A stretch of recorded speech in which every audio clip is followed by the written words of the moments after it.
Hello, my name is Benjamin Hart. I'm an American attorney and the Managing Director of Integrity Legal here in Bangkok, Thailand.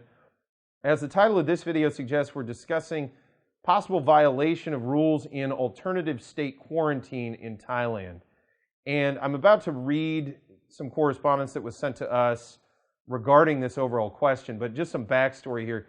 The person that's asking about this basically kind of got put into a bad situation where they thought they were coming in to do the 7-day quarantine. They had done all their vaccinations, and they kind of got caught in a seam, if you will. For those who are unaware, Thailand did impose a shorter quarantine period briefly starting back in April. That ended because, well, they cited the third wave, quote unquote, here in Thailand, and basically reimposed 14-day quarantine across the board. So this person got kind of caught out in a bad situation. They basically had to go through the prolonged quarantine when they thought they were going to be able to only have to do the truncated quarantine. But the question, so quoting directly here, my question for your channel is, what are the penalties for violations of ASQ compliance, such as leaving my room, I'm not locked in, it said that in parentheses, to go to the lobby, for example, question mark. I have to meet the doctor in the lobby for my COVID test per scheduled appointments, but what happens if I leave my room for a brief bit of exercise to walk around or something else? I've searched the internet and I cannot find any reference of penalties for violating the hotel ASQ compliance requirements. Are these requirements set in Thai law? I have no desire to break any rules, but being locked in a room for 14 days, it's like solitary confinement and seems overly strict for vaccinated people with multiple negative COVID tests.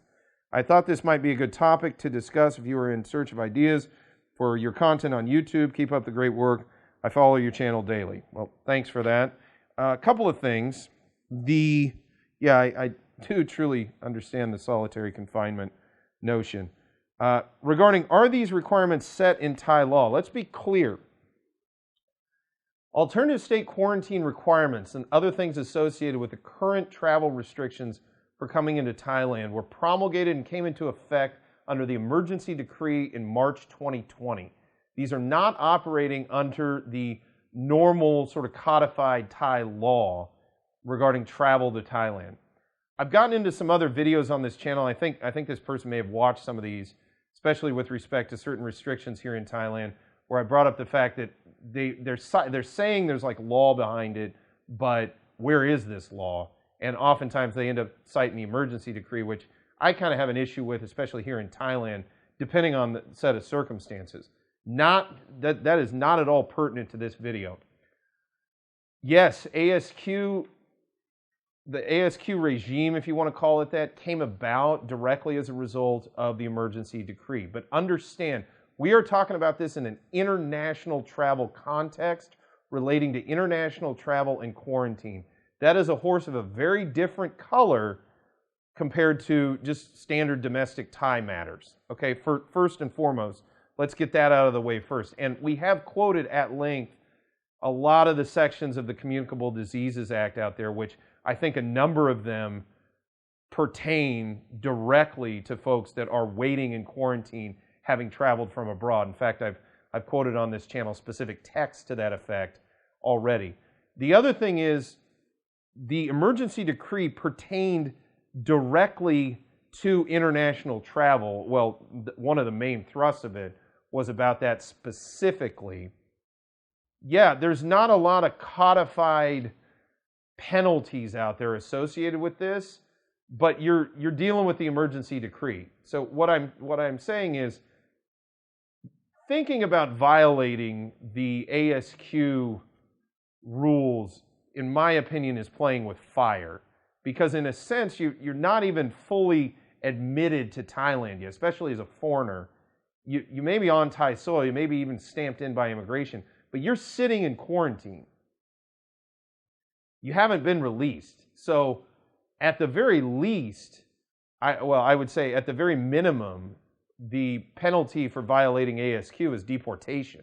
In fact, I would bet it'd be something akin to what we call expedited removal in the U.S. immigration context, but it would just be sort of summary deportation. It's like, look, you violated the rules regarding quarantine, you're just gone. And it could result in a blacklisting. Long story short, notwithstanding the fact there aren't a lot of codified penalties that say, oh, if you leave your room, you have to pay this fine, or if you leave your room, you're going to do more time in quarantine or something.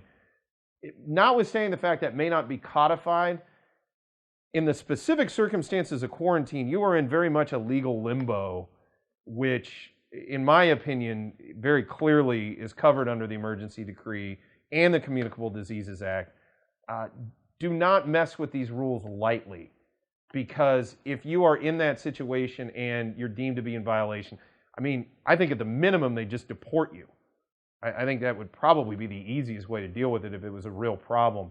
Now, do I suspect that they're going out of their way to, if you, I don't even want to get into hypotheticals, but do I think they're specifically going out of their way to be sort of like a prison warden? No.